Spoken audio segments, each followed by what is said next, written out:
Hey guys, welcome back to Stuff Steve Likes, and today I just wanted to do a quick video on my case trapper. And this is one I picked up a little over a year ago when we were on vacation up in Arkansas. Stopped by a little hardware store, and they had this on a little case display. You know what I'm talking about. You walk into a gas station or hardware store and they have this really cool looking case display with all the knives, you know, the blades open and so forth, and just kind of got that nostalgic feeling, which happens a lot with case knives, and just decided to go ahead and pick it up. But I paid about, I guess, $60 or so for it, and that's kind of the going price on these, which is a fair price to pay for a high-quality American-made product.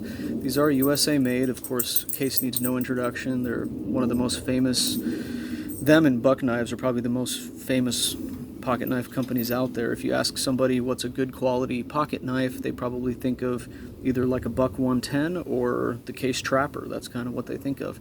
You know, you always remember your uncle or grandpa or dad or somebody carrying a knife like this in their pocket every day for 50 years, and it always held up and it always did the job.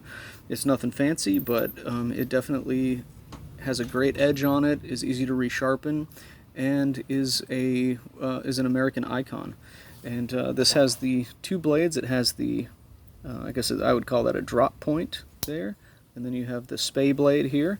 And I typically try to use the drop point for food prep and that type of thing. This one you can see has a patina on it, and this is the chrome vanadium series, so it will pick up a patina, it will pick up rust if you don't take care of it.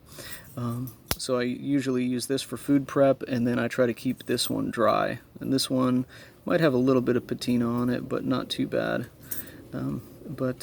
Yeah, that's just how it is with the chrome vanadium. If you want them to stay super shiny for their entire life, you want to get the, they have that super sharp stainless steel that they use as well.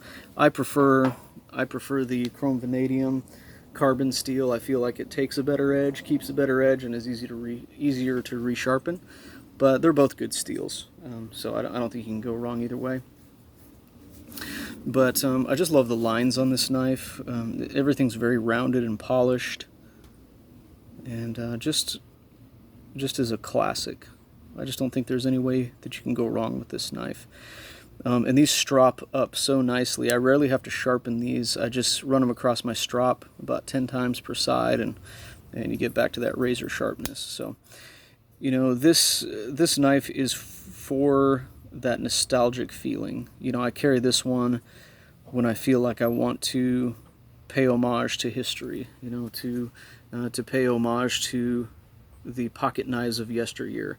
And it still holds up. I mean, you know, the blade doesn't lock, it doesn't have a clip on it, but I feel like the quality is that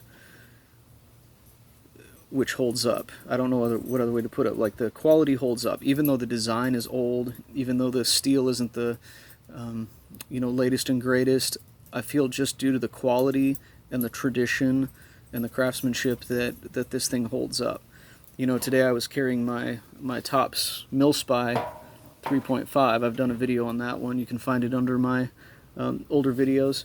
And of course the Tops is just incredible, super beefy, super tough, you know, pocket clip, locking blade, N690 steel, which is a really great steel, aircraft aluminum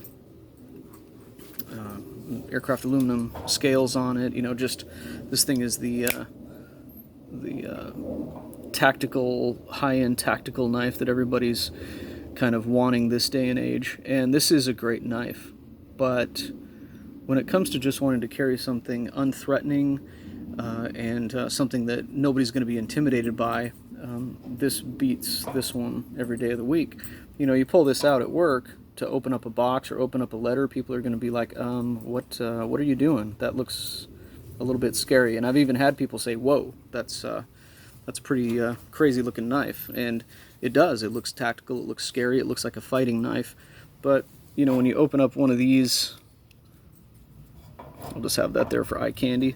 When you open up one of these, it's just, you know, it's just your basic old pocket knife. It doesn't have any kind of, you know, pointy edges or anything that would set anybody off that it's a weapon. You know, this is just simply a cutting tool, an everyday cutting tool, and just really is classic. I love this for food prep. It does puncture pretty decently with that tip and everything, and you know, it's just a classic shape and a proven design. Nothing fancy, but it does have great polish on the blade. Alright, sorry about that. Had a daddy can you do this moment, and that's just how it is when you're a dad. Many of my videos are interrupted by kids or dogs or whatever, so anyway, there we go.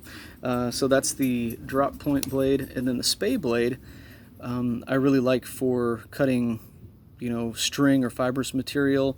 And this is also great because there's not a sharp point. You're not going to hurt anybody. If if you had to cut a seat belt or something like that in an emergency, this would be a great blade for that. So you know, those are two very useful blade shapes, and you know, there's nothing fancy about them, nothing tactical looking, nothing like that, but definitely classic. Now, as with any slip joint, you do have to be careful because there's no lock. Like this guy here, I mean, you could bash this on the table 100 times and it would never let that lock go. This thing is super strong, super durable. So the fact that this doesn't have a lock, you do have to be a little bit more careful with that. But you know, that's part of the charm too, is it's just a classic design. You know, it's a throwback to a simpler day in the knife world when it wasn't all about, you know, titanium and M390 and you know, all these CPM and CTS steels, which are great. There's nothing wrong with those, and I have knives with those types of steels on them. But it's just a simpler time when a knife was just a tool. It wasn't anything to be bragged about, or it wasn't anything to be collected. It was just simply something that you had to have at your job, you know, out camping, out hiking, whatever. It was something that you had to have. You had to have a cutting tool, and case has always been on the forefront of quality knife making. So anyway, just wanted to do a quick video. I'm under 8 minutes, I can't believe it. Anyway, just wanted to do a quick video on this and encourage you to check out Case and their beautiful knives. And I think that any collection deserves to have a case in it. If nothing else, just for the heritage. Just buy it to have it and to pass it down to your kids or nephew, niece, whoever. And I think it's just a lasting knife that will always have a place in any collection. So anyway, you guys have a good day, and we'll see you on the next one.